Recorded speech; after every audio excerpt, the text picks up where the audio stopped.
Aujourd'hui, je vais te montrer quelque chose de super important, le mot libératoire. Pour ça, je vais te faire deux petites démonstrations.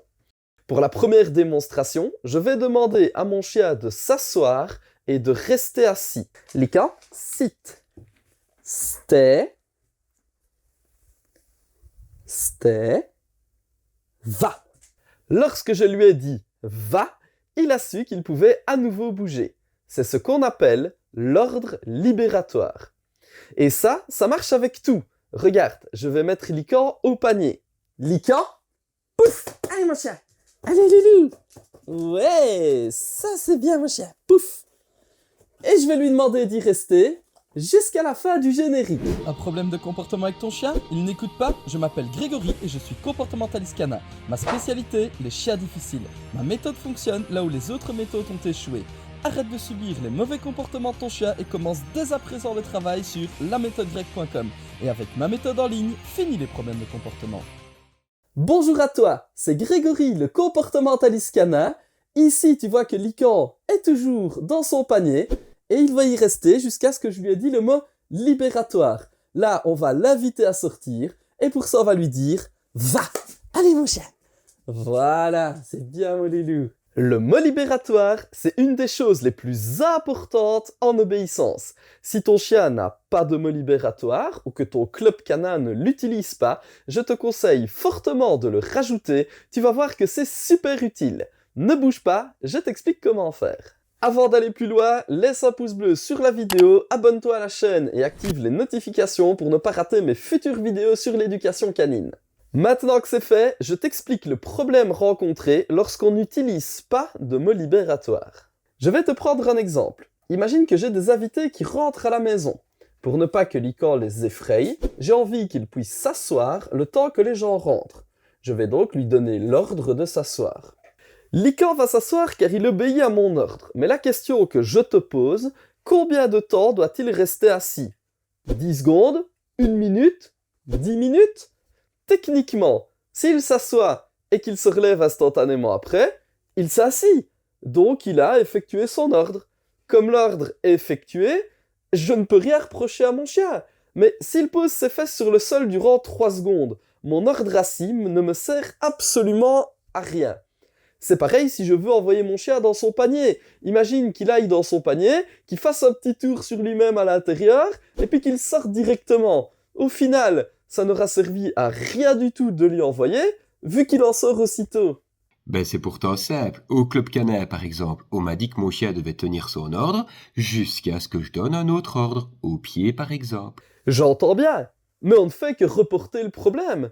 Quand est-ce qu'il peut quitter sa marche au pied du coup? Le problème de ce genre de méthode de dressage, c'est qu'il n'y a pas une fin claire à chaque ordre. Et si ce n'est pas le maître qui donne l'ordre de fin, c'est le chien qui, au bout d'un moment, finit par décider de lui-même de partir. Soit quand il trouvera le temps long, soit dès qu'il n'aura plus envie, soit au moindre stimuli qui surgira. Laisser le chien décider par lui-même, ce n'est jamais très bon en éducation canine. Tout simplement parce que ça peut le mettre en danger. Imagine que je demande à mon chien de s'asseoir au bord de la route en vue de traverser. S'il décide de se relever et de traverser alors qu'il y a encore des voitures qui passent, il se met en danger. Pour éviter de laisser le chien à l'initiative, on va tout simplement lui donner un mot libératoire. Personnellement, j'utilise le petit mot « va ». Mais ça peut être un autre mot, « go » par exemple. Essaye juste d'éviter les sonorités proches de tes autres ordres.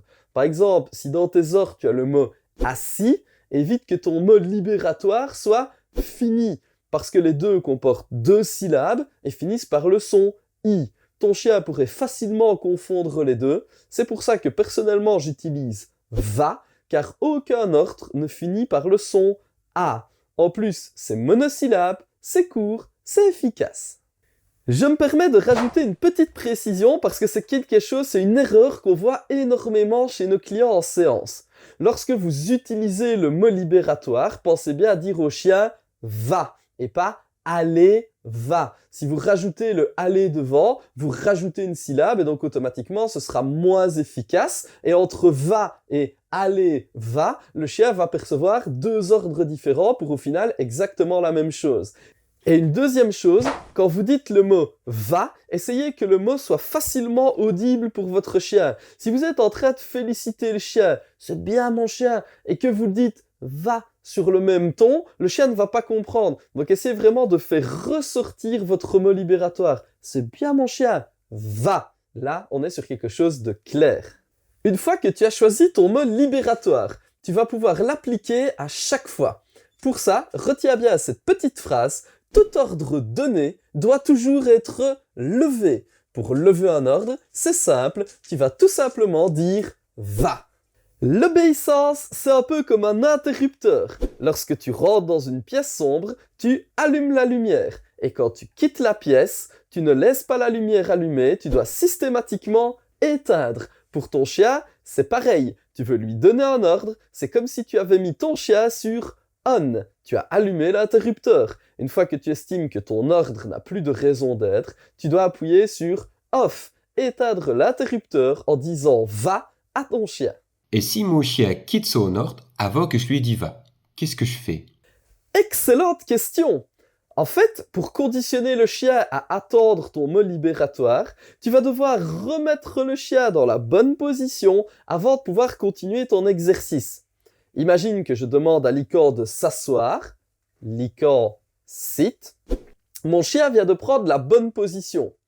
Pour ça déjà, une félicitation s'impose. Si maintenant Lican vient à se relever, alors que je ne lui ai pas dit « va », je vais devoir réagir rapidement. Dès qu'il se relève, je vais lui redemander un assis sur un ton ferme pour le faire réasseoir. Et ça, c'est super important pour l'apprentissage. Si je laisse mon chien se relever et quitter son assis comme ça, il va se dire « en fait, je m'en fous d'attendre le va ou pas, de toute façon, je quitte quand je veux ». Tu dois toujours avoir le dernier mot sur ton chien. Lui a décidé de quitter son ordre, toi, tu veux qu'il tienne son ordre. C'est donc à toi de le remettre dans son ordre, ici en lui redemandant de s'asseoir par exemple. Et quand il sera calme et attentif, tu vas pouvoir lui dire « va » pour l'habituer au fait que c'est toi qui décides lorsque l'ordre se termine. Comme ça, plus aucune ambiguïté. Ton toutou saura à quel moment l'ordre commence et à quel moment il se termine. Il n'aura plus à prendre l'initiative, tu vas voir que ton obéissance va progresser énormément. Fais juste très attention à une chose, n'oublie pas ton mot libératoire, ça doit devenir un automatisme pour toi. Je reprends mon exemple de tout à l'heure avec le chien qui attend au bord de la route pour traverser. Parfois j'ai des clients qui oublient de dire « va » lorsqu'ils redémarrent. C'est pareil si je mets mon chien au panier le temps que mes invités rentrent chez moi, il ne faut pas oublier de libérer le chien de son ordre dès qu'on n'en a plus besoin. Parfois j'ai des clients qui ont tendance à oublier et je vois leur pauvre toutou qui les fixe tout malheureux et qui attend pour rien. Tout ordre donné doit toujours être levé.